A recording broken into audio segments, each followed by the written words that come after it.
Hi langga! Kumusta kayo? For today's video, meron akong bagong budol para sa inyo. Sobrang tagal ko nga pong hinintay itong order na to and finally ngayon dumating na rin siya sa wakas. Alam nyo na siguro kung ano to, pero syempre gusto kong ipakita sa inyo na ako mismo ang magbubukas nito. Last week nga lang po ito dumating mga langgaan, ngayon ko lang nabigyan ng panahon para buksan. Ayan po, dala-dala ng aking kapatid yung ating parcel. So pagdating niya, binuksan na po namin kaagad. Maganda ang ambience ngayon dito sa labas dahil summer. Gusto ko dito kami magbubukas dahil maliwanag talaga at hindi naman gaanong malakas yung init. Ito na, nakabalot lang siya ng bubble wrap at karton na kaagad. Sobrang excited talaga akong ma-install na ito mga langga. And syempre kinabahan na rin ako, baka may kulang dito sa pinadala. Anyway, meron naman siyang kasamang manual kung paano natin to i-install or i-assemble. Nung una, nalito kami kung paano, pero mabilis lang naman pala. As in, super dali lang, hindi nyo na kailangang pagurin pa yung isip nyo. Mabuti na lang din po at tinulungan ako ng kapatid ko. By the way mga langga, ang tawag pala dito ay Mosquito Net 10. Sobrang trending kaya nito, kaya pati ako nabudol rin dito. Ang size po pala nitong kinuha ko ay Super King. Yan po ay 200 by 220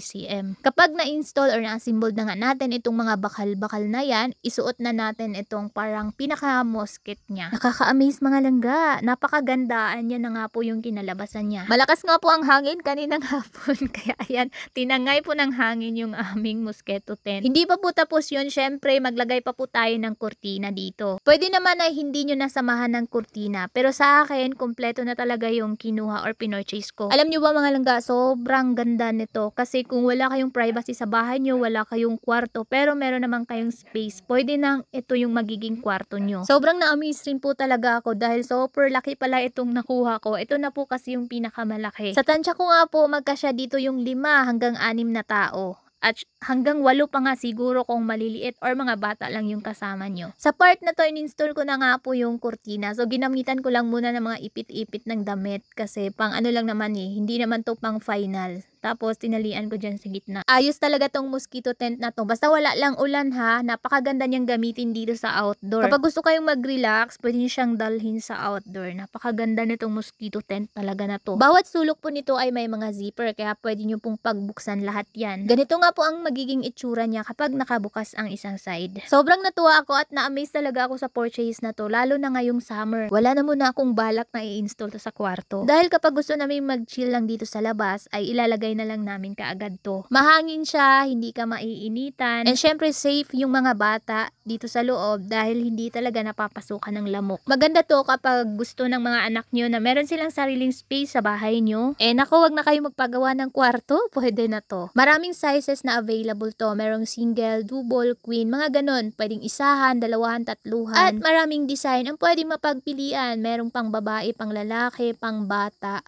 pang matanda. So yun lang muna ang ma-share ko sa inyo for today's video mga langga. Kung gusto mong mag-purchase nito, ilagay ko yung link dyan sa comment section. I-update ko po kayo kapag na-install na namin sa kwarto. See you next time. Thank you for watching.